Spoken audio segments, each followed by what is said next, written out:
Darkness engulfed the elevator. There was something there. A presence. Jesse Feyden could hear it. A call. It was faint, reaching for her from a dark place. Feyden was sensitive to visitations. She had them all the time. From her guiding star and the previous director. She was the perfect receiver. As if she'd been made for this. Feyden paused to feel it. The force at play here. It was changing things around her, subtle, trying to make her act. Feyden didn't like that. Her guide felt it too. Polaris didn't flare up in defense as with the hiss, so it wasn't all bad. Not a hostile transmission. It was powerful, but it was coming from far away, and made weak because of the distance. It was a distress call. Feyden sensed a drowning man, a man desperate to escape.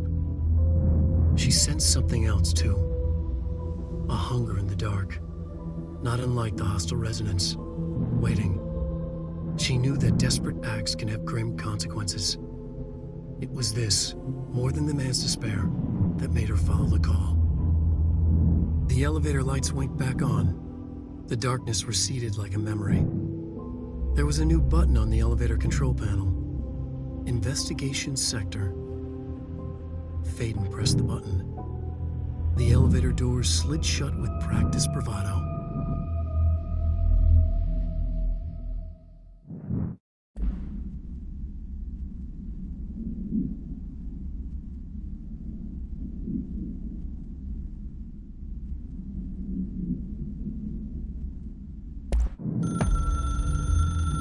I've written and rewritten, deconstructed, reconstructed, experimented with different voices, changed the style, changed myself, forgotten the language, relearned the language. Have I been here before? Gone down this path before? The darkness wants to hide the past to make me lose my way. You must know where you've been to know where you're going. I trust what I read on these pages. I wrote them for a reason. My notes to myself. The only way to make progress, recap, then write more. The style then. Lose the fat. Make it clear. Ugly. Functional. Present, be blunt. Only the brutal truth. Cut through the reality, tear it apart, rewrite it. Be clever, make them do the work, form the image in their minds. They make it, you just imply. Incept. They're drawn to the mystery, obsessed. You set it up, they put it together. Their interpretation, and there's only one because you give them no choice. And they believe in it. Because it's theirs now.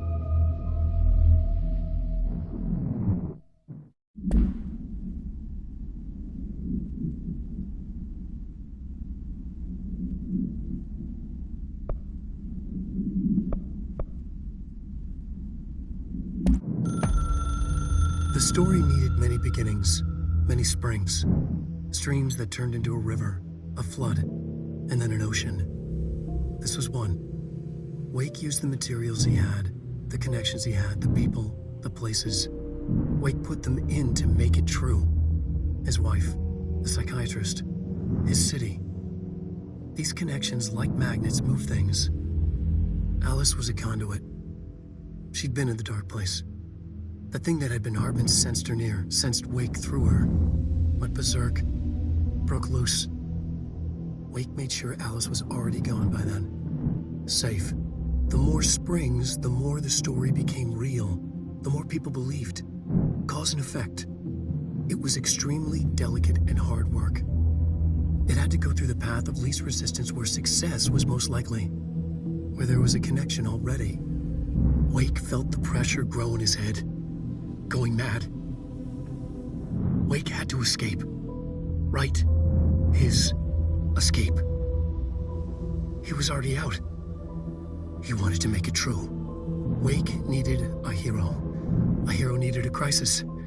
For the part in the story about the government agency, Wake needed something special, something to convey an alien force mimicking human intelligence.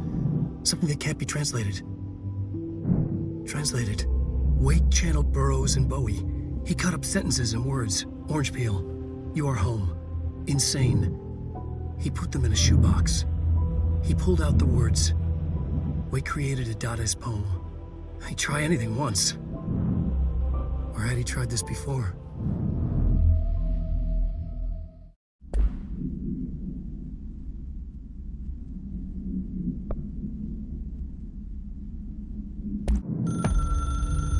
The Valhalla Nursing Home. Founded in 2014 for Odin and Tor Anderson of the Old Gods of Asgard fame for their twilight years. Built after the Return Comeback tour. Flip-flopped to be their farewell tour. Cut short. Cancelled. To the chagrin of their agent Barry Wheeler. Wheeler had managed to coax a couple of hit songs out of them before that. Balance Slays the Demon, a couple of others. 3 massive stadium-sized gigs. The old men rocked like they were possessed by the devil. Like their namesakes. The backstage parties got out of hand. The air was thick with smoke. Wheeler squinted. His migraine flared. Booze and drugs. A rock and roll cliche. They ran off after every gig. Wheeler had security track them down to the craziest after parties. The Andersons were so old. Vampires. Princes of fucking darkness. After every gig and the rampaging party that followed, it took them weeks to bounce back. And they never did completely. Each time Wheeler expected them to croak. It was that bad. After the 3rd gig, Wheeler couldn't take it anymore. Couldn't stomach the idea of another client dropping dead on him. Wheeler canceled. Called it off. It was over.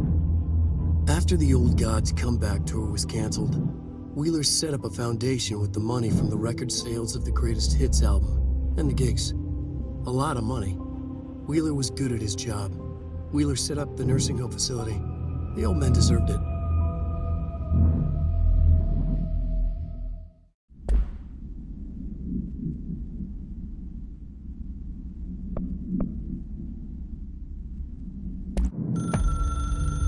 The resonance carves its way through the thing that had been Hartman. Vibrating, remolding. The sound changes the darkness, and the darkness changes the sound.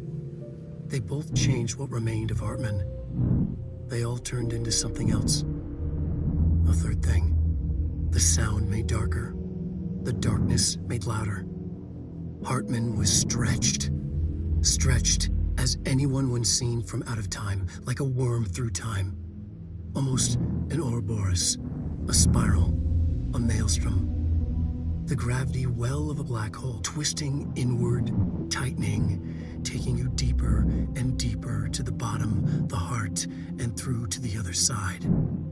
The 3rd thing said, when you hear this, you will know you're a new you. He said, we build you till nothing remains. He said, under the conceptual reality, behind this reality, you must want these waves to drag you away. He said, baby, baby, baby, yeah, orange peel.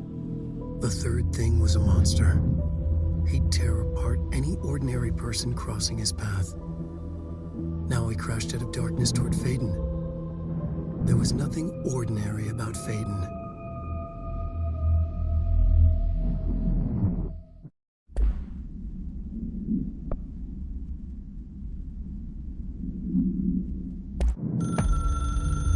Dr. Emil Hartman was desperate. The Federal Bureau of Control had stolen his life's work.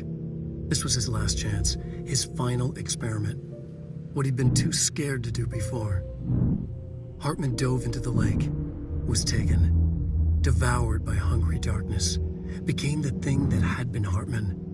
Only an echo of him remained, fragmented impulses on autoplay, violent, bloodthirsty darkness in the driver's seat. Emerging from the lake, the thing was captured by the FBC. Brought in, contained, studied. The thing broke loose, killed everyone it could. The FBC fell back and sealed the sector. The thing was alone in the dark, lurking, roaming, waiting. Then something else came. Not darkness, but similar enough. A sound, a resonance. It shouldn't be a surprise. If there's one, why not another? The darkness inside the thing could have been immune, could have resisted, fought, could have been passed by, passed through with no effect. But it didn't and it wasn't. Maybe it had grown weaker over time, not aged. It was timeless, but weaker with no link to its source. A metamorphosis followed. The thing that had been Hartman went through another change.